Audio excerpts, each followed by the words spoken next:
Tunaendelea. Mchangiaji wetu wa pili nilikuwa nimemuita Mheshimiwa Subira Hamis Mgalu. Asante Mheshimiwa Mwenyekiti kwa kunipa fursa na mimi niwe miongoni mwa wachangiaji wa hotuba ya Mheshimiwa Rais Dr. Samia Suluhu Hassan. Nianze kwa kumshukuru Mwenyezi Mungu kwa kutuwezesha leo kuwepo hapa, lakini pia kipekee nianze pia kwa kumpongeza Mheshimiwa Rais Dr. Samia Suluhu Hassan kwa kuchaguliwa kwa kishindo na wanabagamoyo. Tarehe 29 walimchagua kwa kishindo, walinichagua mimi kwa mbunge wao na madiwani wa Chama cha Mapinduzi, na niwashukuru sana wanabagamoyo kwa kunipa imani yao kwangu na kwa mara ya kwanza kuweka historia jimbo lile kuongozwa na mwanamama. Mheshimiwa Mwenyekiti,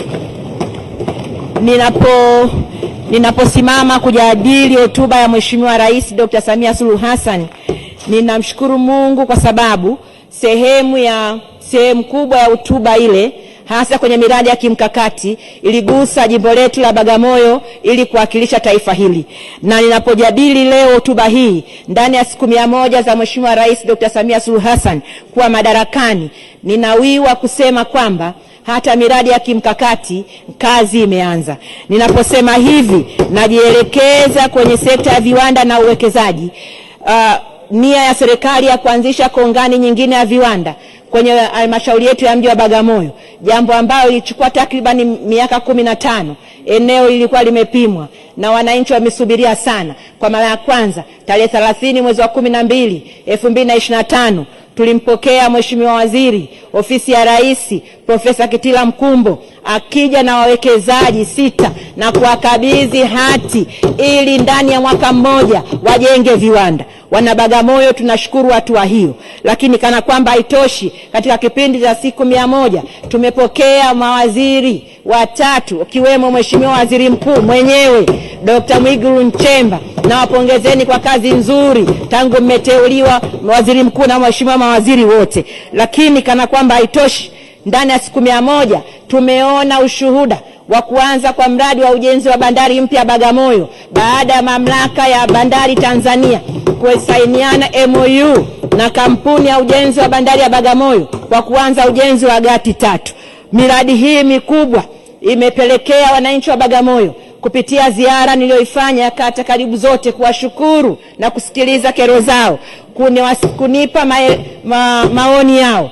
Na kubwa tunachoomba serikali, kwa kuwa tunajua mnaongoza kwa kauli mbiu kazi na utu, na utu wa Mheshimiwa Rais Dr. Samia Suluhu Hassan tumeuona mara nyingi. Ombi letu ni malipo ya fidia kwenye maeneo ambayo yalichukuliwa kwa ajili ya miradi hii. Tumesubiri muda mrefu, lakini tumeanza kuona mwangaza, hasa baada ya serikali kuamua kufungua ofisi kata ya Zinga ya Tiseza kwa ajili ya kusikiliza wananchi wa maeneo ya Kondo, maeneo ya Mlingotini, Pande, Zinga, Kiromo. Kwa sasa, kwa kuwa tumeshaona dalili na mwelekeo wa miradi hii kuanza na maelezo ya serikali hatua za awali, tunaamini watalipwa fidia na kupewa makazi mengine. Lakini kana kwamba pia sambamba na hilo, kwa kuwa miradi hii itahitaji sekta ya uwezeshaji ya nishati, na kwa kuwa tumeona ndani ya siku 100 kishindo cha uongozi wa Rais Dr. Samia Suluhu Hassan kusaini mikataba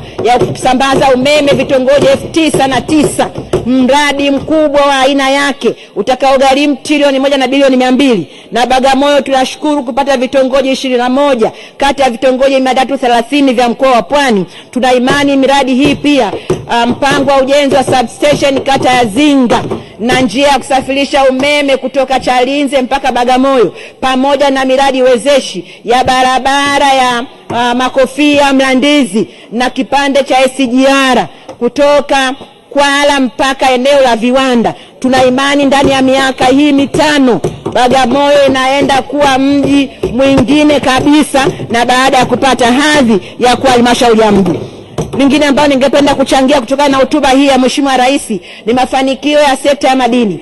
Tunatambua ndani ya miaka 5 iliyopita ya muhula wake wa kwanza aliweka historia ya kuhakikisha kwa mara ya kwanza tangu uhuru Benki Kuu inanunua dhahabu. Uamuzi huu ulikuwa hujawahi kufanyika, na mpaka sasa tunaposimama hapa zaidi ya tani 1.7 zimenunuliwa na Benki Kuu na kuifanya nchi yetu kuwa miongoni mwa nchi 10 kwenye ukanda wa Afrika. Lakini leo kama serikali inafanya maamuzi ya kuuza akiba yake kwa ajili ya miradi hii ya kimkakati, napenda kuiunga mkono na kuiomba serikali isisikilize maneno ya watu ambao hawaitakii mema kimfaacho mtu chake. Wakati Mama Samia anatoa maono haya ya Benki Kuu inunue dhahabu, hata hawakutoa maoni. Ni bunge la 12 kupitia kamati ya nishati na madini, kupitia kamati ya bajeti, ambapo Mheshimiwa Rais alisikiliza na Wizara ya Madini ikaanza kufanya hiyo kazi.